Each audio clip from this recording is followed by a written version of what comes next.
All right, let's just jump straight into it. Welcome to today's Explainer. We're taking a journey through the dark, neon-lit streets of modern music history to look at a figure who, honestly, fundamentally changed how the night sounds. But we are beginning on a very somber note today. We're stepping into the cinematic, brilliant, and ultimately heartbreaking story of Vincent Bellorgey, the French electronic icon known to the world simply as Kavinsky. We aren't just reporting the tragic news of his sudden passing today. We're here to celebrate a massive bulletproof legacy. We're going to break down how a kid from the Parisian suburbs turned electronic music into pure cinema, and how his aesthetic literally defines an entire generation. His fans often called him the ghost behind the windshield, the soundtrack to a million midnight drives. And you know, that isn't just poetry. It's a dead-on description of the immersive world Kavinsky built for us. You know that exact feeling when you hear a heavy, pulsing synth bass line mixed with the distant rumble of an engine? You almost immediately picture dark city streets and rain hitting a windshield, right?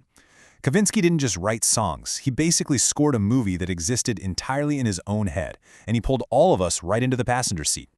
But before we explore the incredible highs of that midnight drive, we have to address the tragic reality that brings us here. On July 28, 2026, the electronic music world lost a true legend. Vincent Bellorgey was found dead at his home in Paris.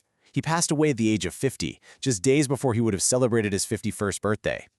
Authorities found no suspicious elements, and initial reports point to a possible stroke, especially since he'd been complaining of severe headaches for several days prior. It's a sudden, truly shocking loss of a visionary artist who had just recently reached unimaginable new peaks in his career. Okay, let's dive into this, because to really understand the gravity of his art, we have to look at the alter ego he created. Born in the Parisian suburbs, Vincent was totally obsessed with 80s horror and cop films. So when he emerged in the early 2000s underground scene, he decided he couldn't just be another DJ standing behind a laptop. No way. He crafted this entire mythos of the zombie driver. According to the lore, Kavinsky was a teenager who crashed his father's classic 80s Ferrari Testarossa, returning as an immortal driver forever stuck behind the wheel, never aging, just always cruising. This wasn't just a gimmick. It transformed him from a mere musician into a living, breathing cinematic character. And this character naturally influenced his sound, setting him completely apart. He came up in that legendary French touch movement, opening for giants like Daft Punk and rubbing shoulders with Justice. But here's the thing, while his peers were taking disco-infused house music and looking aggressively forward to the future of dance clubs, Kavinsky was decidedly looking backward. He drew inspiration from the heavy, gated reverb and synth-drenched sounds of 80s composers like John Carpenter and Jan Hammer. He actively chose retro-futurism over modern club trends, giving him this deeply distinctive, almost nostalgic musical DNA. When you look at the overarching timeline of his career, it's a fascinating, highly sporadic journey. We start in the Parisian underground in the early 2000s, hit a massive turning point in 2011 with Nightcall, then a huge gap, over a decade off before his 2022 album Reborn. Then he reaches this global pinnacle at the 2024 Olympics before tragically passing in 2026. This trajectory shows us an artist who flat out refused to chase those relentless yearly album cycles. He worked entirely on his own time, which, let's be honest, only added to the incredible mystique of the character. Let's zoom in on that 2011 turning point, because the alchemy that happened here absolutely cannot be overstated. Director Nicholas Winding Refn took Kavinsky's minimalist honking track Nightcall and dropped it right into the opening credits for his film Drive. It was literal perfection. Just picture it, the neon red lights of Los Angeles, that hot pink cursive font, and Ryan Gosling's stoic intensity behind the wheel, all scored by Kavinsky's hypnotic synth stabs and vocoder vocals. Boom.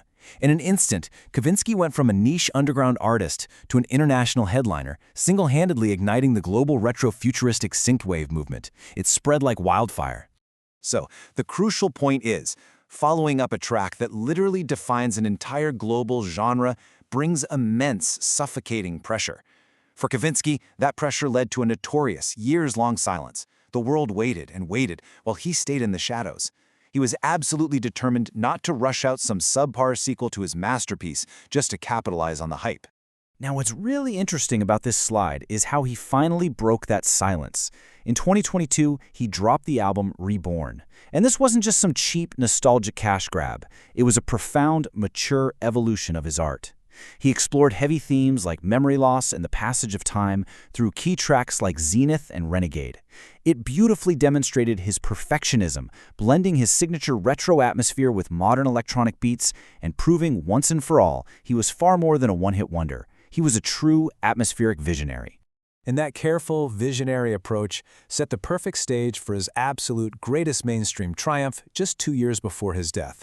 Picture the scene. It's the closing ceremony of the 2024 Paris Olympics. The eyes of the entire planet are on the French capital. Step 1, Kavinsky takes the stage. Step 2, he performs an epic live orchestral remix of Nightcall. Step 3, he's joined by the brilliant Belgian singer Angèle and the legendary band Phoenix. It was a breathtaking spectacle, bringing his underground midnight sound directly into the living rooms of billions globally. To put the scale of that Olympic resurgence into perspective, following that performance, Nightcall became the #1 most Shazammed song in a single day in the entire history of the app. #1! That is absolutely mind-blowing. People who weren't even born when the song first dropped or when Drive came out were suddenly scrambling for their phones to figure out what this incredible music was. It just proved his art was entirely timeless. When the shockwaves of his sudden death hit just 2 years later, you could instantly gauge the massive reverence he commanded. French President Emmanuel Macron called Kavinsky a source of French pride forever. Think about that. To have the leader of a nation speak about an electronic music producer in such esteemed terms shows you that Kavinsky wasn't just making club tracks. He was creating vital, culturally significant art that resonated deeply within the very identity of his home country. And this brilliantly illustrates the immense cultural void his passing leaves behind. Culture Minister Catherine Pagard captured this perfectly, stating, "France has lost one of its most unique voices. His work was both danceable and nostalgic." If you think about it, that's a remarkably difficult balance to strike as an artist, to make people want to move while simultaneously making them feel a deep sense of longing for a past they might not have even lived through. This was all the result of his humble, almost obsessive dedication to his craft. For him, it was never really about the fame. It was about getting the aesthetic exactly right. Kavinsky himself once said, "I wanted my music to sound like a car crash you can't look away from."